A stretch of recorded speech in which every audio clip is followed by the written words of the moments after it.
আজকের বিষয় সিগারেট, ধূমপান ও পান, জর্দা, সুবরি।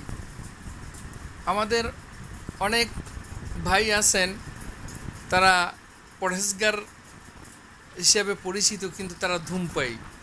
এবং অনেক ভাই আছেন, তারা রীতিমতো ছাগলের মতো পান সেবন করেন। তাই আমাদের দেশে এই পৃথিবীর ওলামায়ে কেরাম এই পান জর্দা ব্যাপারে 3000 মাসালা দিছে। আর নেশাকে আল্লাহ সুবহানাহু ওয়া তাআলা হারাম করছেন, নেশা। তো কিছু কিছু ওলামায়ে কেরাম মাকরুহ, অমুক সমুক এইসব কথাবার্তা বলেন, আসলে এটা ভুল, এটা ঠিক না। নেশা হইছে হারাম। যখন প্রতিদিন একাধিকবার এক ব্যক্তি ধূমপান করেন, তখন তিনি নেশাগ্রস্ত হয়ে গেছেন বিধায় তিনি ধূমপান করেন। আর এই নেশাটাকে বলা হয়েছে হারাম। আল্লাহ বলছেন এই নেশা করাটা হারাম। দ্বিতীয় হচ্ছে কি, ধূমপান থেকে দুর্গন্ধ ছড়ায়। রাসূল পাক সাল্লাল্লাহু আলাইহি ওয়াসাল্লাম ইরশাদ করছেন যে তোমরা কাঁচা পেঁয়াজ রসুন খাইয়া জামাতে আইসো না, কারণ এই পেঁয়াজ রসুন থেকে দুর্গন্ধ ছড়ায়। তা পেঁয়াজ রসুন হচ্ছে হালাল জিনিস। এখানে যদি আল্লাহ রাসূল যদি নিষেধ করে থাকেন, তাহলে ধূমপান থেকে যে দুর্গন্ধটা আসে, এটা কেমিক্যাল দ্বারা, বিভিন্ন কেমিক্যাল দ্বারা এটা একটা হারাম জিনিস।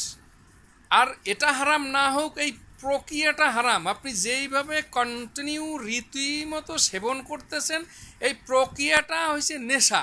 আর এই নেশাকে আল্লাহ হারাম করছেন, কাজেই আপনি এটা হারাম। তাই এই দুর্গন্ধটা তো অবশ্যই হারাম। তা কীভাবে আপনি তো পবিত্রই হইতে পারলেন না, তাহলে আপনার নামাজ কিভাবে হবে? বিশেষ করি যেই সব ওলামায়ে কেরাম এই ধূমপানের ব্যাপারে মাকরুহ বলে ঘোষণা দেন, তারা আদৌ গোমরা, আল্লাহর ভাষায় তারা গোমরা। আমি এক সময় একাধিক ধূমপায়ী ছিলাম, অতিরিক্ত পরিমাণ, কিন্তু আমি অনুভব করতে পারতাম যে ধূমপানটা আসলে কোন পর্যায়ে আসে। তো আমি আমার প্রিয় একজন মুফতির কাছে গেলাম, তিনি আমাকে এই কথাই বলছেন যে এটা মাকরুহ। আমি তাকে জিজ্ঞেস করলাম, মাকরুহটা কি? কয় হারামও না, হালালও না, সাদা কাপড়ের একটা দাগ, এটা হচ্ছে মাকরুহ, অসুন্দর জিনিস, সেটা বুঝাইতে চাইছে। তো আসলে এটা মাকরুহ কীভাবে হয়? এটা একটা দুর্গন্ধ ছড়ায়। এমনকি আমি ধূমপায়ী ছিলাম 2 বছর পর, ঢেক দিলে আমার ভিতর থেকে একটা ধূমপানের গন্ধ উঠতো, মনে হয় এই কিছুক্ষণ আগে ধূমপান সেবন করে আসছি। তো কাজেই যেই সব মাওলানারা, যেই সব ওলামায়ে কেরাম এই ধূমপানের ব্যাপারে মাকরুহ বা খারাপ অভ্যাস এইরকম ঘোষণা দেন, তারা আসলে গোমরা, তারা আসলে ইসলামের শত্রু। তারা এক কথা ইসলামের শত্রু, তারা কখনো ইসলামের পক্ষে না, তারা ইসলামের শত্রু। এবং পান জর্দা, পান হালাল জিনিস, ঠিক আছে, কিন্তু আপনি যেই প্রক্রিয়ায় সেবন করতেছেন, রীতিমতো ছাগলে যেমন কাঁঠাল পাতা খায়, আপনি সেইভাবে পান সেবন করতেছেন, এই প্রক্রিয়াটা হচ্ছে হারাম। আপনি নেশাগ্রস্ত হয়ে গেছেন, এই নেশাগ্রস্ত হয়ে গেছেন, এটাকে বলা হয়েছে হারাম। এটাকে হারাম বলা হয়েছে। আল্লাহ বলছেন নেশা হয়েছে হারাম। এক কথায় পান হালাল জিনিস, পানের রস মানবদেহের জন্য অনেক উপকারী, কিন্তু সুবরির ব্যাপারে বলছেন এটা তোমরা খাইও না, এটা ক্ষতিকর। এবং আমাদের পৃথিবীর গবেষণা, আমাদের বিজ্ঞানীরা গবেষণা করে দেখছেন যে সুবরি হচ্ছে পৃথিবীর সর্বোচ্চ মাদক, উচ্চতর মাদক। আপনারা দেখবেন এই সুবরি সেবন করলে অনেক সময় এই সুবরিতে পান খালি লাইয়া দেয়, আমার আঞ্চলিক ভাষায় বলে যে তারা লাইয়া দেয়, অসুস্থ হয়ে পড়ে। তাহলে আপনি বুঝতে পারেন যে এটা কত বড় মাদক এটা। তা সেটা আপনি সেবন করতেছেন। আচ্ছা, আর সুবরির ব্যাপারে এটা আল্লাহ বলছেন ক্ষতিকর জিনিস, তোমরা সেবন করো না। তাইলে কি হলো এটা? দ্বিতীয় হচ্ছে গিয়ে, আপনি যে চুনটা সেবন করতেছেন সেইটা কি আপনার জন্য হালাল? এই চুনটা কোথা থেকে আসতেছে, কিভাবে তৈরি হচ্ছে, এটা কি আপনার জন্য হালাল? আপনি কি জানেন এই চুনা কোথা থেকে আসে? তৃতীয়ত আপনি যে জর্দা সেবন করতেছেন, এই জর্দার ঘ্রাণ সুঘ্রাণ মনে হয়, পান খাইলে 4 কিলোমিটার গন্ধ ছড়াই যায় এরকম মনে হয়। এই জর্দায় কেমিক্যাল ব্যবহার করা হয়েছে। কি কেমিক্যাল ব্যবহার করা হয়েছে? এইটা কি হালাল? যেই সব ওলামাই কেরামরা, এই অনেক ওলামাই কেরামেরা পান সেবন করেন বিদায় তারা বলেন এটা মাকরুহ, খারাপ অভ্যাস। যারা এই কথাগুলো বলেন আসলে তারা গোমরা, আমার মতে তাদের পিছনে নামাজ আদায় করাও ঠিক না, কারণ তারা গোমরা, তারা কখনো ইসলামের শত্রু, তারা ইসলামের শত্রু যারা এই কথাগুলো বলে। কারণ আমি ধূমপায়ী ছিলাম, আমি অনুভব করতে পারি যে আসলে আল্লাহর মূল কথা হচ্ছে গিয়া আমি যদি হারাম হালাল বাদ দেই, যে এটা হারাম হালাল মাকরুহ সব অপশন বাদ দিলাম, কিন্তু আল্লাহ সুবহানাহু ওয়া তাআলা যেটা নিষেধ করছেন, আল্লাহর একটা হুকুম মানে কি? তো কোনো মুমিন লোক, কোনো ইমানদার লোক, কোনো মুসলমান লোক আল্লাহর হুকুম অমান্য করতে পারেন না। তাহলে আলেম হইয়া সে কিভাবে এইটার ব্যাপারে ছাপাই গায় আর মাকরুহ বললে মাসালা দেয়? আমার তো এটাই অবাক লাগে যে সে কেমন ধরনের আলেম, যে আল্লাহ বলছে তোমরা এটা করো না, এটা খারাপ, তাহলে সেই সব ব্যাপারের উপরে মাসালা আবিষ্কার করে।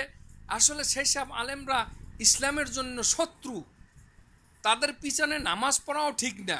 অবশ্যই আপনি ধূমপান যেই প্রক্রিয়ায় সেবন করতেছেন, পান জর্দা সুবরি যেই প্রক্রিয়ায় সেবন করতেছেন, এই প্রক্রিয়াটা হারাম, এই প্রক্রিয়াটাই হারাম। কারণ একাধিকবার আপনি নেশাগ্রস্ত হয়ে গেছেন, আপনি আপনার নফসের গোলাম হয়ে গেছেন, মনে চাচ্ছে আর পান সেবন করতেছেন, জর্দা সেবন করতেছেন, মনে চাচ্ছে আর ধূমপান সেবন করতেছেন। তার মানে কোনো নফসের গোলাম, সে আল্লাহর গোলাম তো না, সে তার নফসের গোলাম হয়ে গেছে আর সে পান জর্দা সেবন করতেছে, সে তার নফস যা চাইতেছে তাই সে করতেছে। তা কাজেই সে কিভাবে সে আলেম হয়? আর তারা এই মাসালা তৈরি করে যে মাকরুহ, এই মাকরুহের মাসালা আবিষ্কার করে। আসলে তাদের পিছনে নামাজ পড়াও ঠিক না, তারা আসলে ইসলামের শত্রু। তো আমার উদ্দেশ্য আপনাদেরকে কষ্ট দেওয়া না। যারা ধূমপায়ী আছেন তারা অবশ্যই ধূমপান ছেড়ে দেবেন, এটা স্বাস্থ্যের জন্য ক্ষতিকর, আপনার পরিবারের জন্য ক্ষতিকর, দেশের জন্য ক্ষতিকর, অর্থের লস। আর দ্বিতীয়ত এই প্রক্রিয়া হারাম, এই হারাম প্রক্রিয়ার মধ্যে থাকলে আপনি জীবনেও কল্যাণ আপনার হবে না। ধরেন আপনি যেইভাবে পান জর্দা খুব সেবন করতেছেন, আপনি মারা গেলেন, কিন্তু আপনার দাঁতের ভিতরে লাইগে থাকলো পান জর্দার সুবরি এই ঘেরান, তখন কিভাবে কি হবে বলেন তো?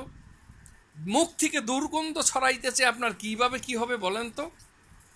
আপনি মারাই গেলেন এইভাবে, মুসলমান হইয়া যদি এইভাবে যদি আপনি মারা যান, কি হবে বলেন? একবার ভেবে চিনতে দেখেন। আর যেই সব মাওলানারা, যেই সব ইমামরা, যেই সব মুফতি মুহাদ্দিসরা এই মাসালা দেন যে এটা মাকরুহ, হারামও না হালালও না, তাদের কাছে প্রশ্ন, আল্লাহ যেই সব জিনিসগুলো না করছেন, আল্লাহ বলছেন তিনি কোনো খারাপ কাজের আদেশ দেন না। এই ধূমপান এটা কি খারাপ জিনিস না?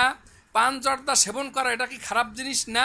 তো কাজেই আপনারা এইভাবে কেন বিভ্রান্তিকর মাসালা সৃষ্টি করেন, মানুষকে গোমরা বানিয়ে রাখেন? আপনারা নিজেরাও একটা গোমরা, আপনারা বানাইয়াও রাখেন মানুষকে গোমরা। তাই আমি আপনাদেরকে বলবো প্রিয় ভাই, আপনারা এই গোমরামির দিন ছাড়েন, এই গোমরামির দিন ছাড়েন, আপনারা সঠিক পথে আসেন, কল্যাণের পথে আসেন, সঠিক মাসালা দেন। না বুঝলে আপনারা কথা কম বলেন, যেটা বুঝেন সেটা বলেন। প্রিয় ভাই, আমার এই কথাগুলা সবাই আমাকে ক্ষমার দৃষ্টিতে দেখবেন। আসলে আমার এই মেসেজটা দেওয়াটা জরুরি ছিল, কারণ আমি একসময় ধূমপায়ী ছিলাম, কাজেই আমি বুঝতে পারি, আমার অনুভূতি হচ্ছে যে তখন কি সিচুয়েশন ছিল। তাই সবাই আমাকে ক্ষমার দৃষ্টিতে দেখবেন। আসসালামু আলাইকুম রহমতুল্লাহি ওয়া বারাকাতুহু। আল্লাহ হাফেজ।